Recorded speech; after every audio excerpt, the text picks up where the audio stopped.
আগে সানস্ক্রিন নাকি আগে ময়েশ্চারাইজার? আপনাদের প্রশ্ন ছিল অনেকের, যদিও আপনারা প্রত্যেকেই সঠিক উত্তর দিয়েছেন যে আগে ময়েশ্চারাইজার। তবুও অনেকে জানতে চেয়েছেন যে আগে ময়েশ্চারাইজার নাকি আগে সানস্ক্রিন। দেখুন, সবসময়ের জন্যই আগে ময়েশ্চারাইজার, তারপরে সানস্ক্রিন। কারণ সানস্ক্রিন আমরা কখনোই খালি মুখে আমরা অ্যাপ্লাই করতে পারি না, এতে স্কিনের ওপরে এফেক্ট আসে। সকালে ঘুম থেকে উঠে জাস্ট মুখ ধুতে হবে জল দিয়ে। যাদের ড্রাই স্কিন, যাদের নর্মাল টু ড্রাই, তারা সকালে ঘুম থেকে উঠে শুধু জল দিয়ে মুখ ধোবেন যখন ব্রাশ করছেন। কিন্তু যাদের অয়েলি স্কিন, যাদের মুখে সবসময় পিম্পলস থাকে, তারা কিন্তু সকালে ফেস ওয়াশ অবশ্যই করবেন।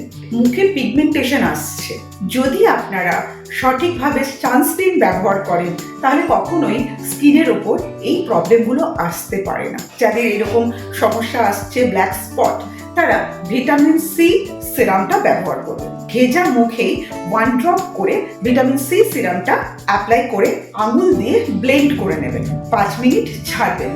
তারপর ময়েশ্চারাইজার ব্যবহার করবেন স্কিনের ধরন অনুযায়ী। যাদের ড্রাই, তারা ক্রিম বেসড ময়েশ্চারাইজার ইউজ করতে পারেন। কিন্তু যাদের অয়েলি, যাদের নর্মাল টু অয়েলি বা কম্বিনেশন স্কিন, তারা একটু ওয়াটার বেসড যে ময়েশ্চারাইজারগুলো আছে সেগুলো ব্যবহার করবেন। লাইট সেই ময়েশ্চারাইজারটা ব্যবহার করবেন। ব্যবহার করার পর সেটাকে মুখের মধ্যে একটু অ্যাবজর্ব হতে দেবেন। তার 5 মিনিট পর অবশ্যই সানস্ক্রিন ব্যবহার করতে হবে। আর সানস্ক্রিন কিন্তু ফোরহেড, চিক বোন, চিন আর নোজ, সব জায়গাতে যেখানে যেখানে সূর্যের আলোটা পড়ছে সব জায়গাতে কিন্তু সানস্ক্রিন অ্যাপ্লাই করতে হবে। যদি মনে করছেন সকালবেলায় অ্যাপ্লাই করেছেন, দুপুরবেলায় অ্যাপ্লাই করতে হবে না, অবশ্যই দুপুরবেলাতেও অ্যাপ্লাই করতে হবে। জেনে রাখবেন, যেখানে যেখানে সূর্যের আলো পড়বে সেখানে আমাদের বয়সের ছাপ ফেলে দেবে, যে কোনো বয়সে। তাই জন্য সবসময় সানস্ক্রিন ব্যবহার করতে হবে। আরও যদি কোনো প্রশ্ন থাকে অবশ্যই করবেন, আমি উত্তর দেব।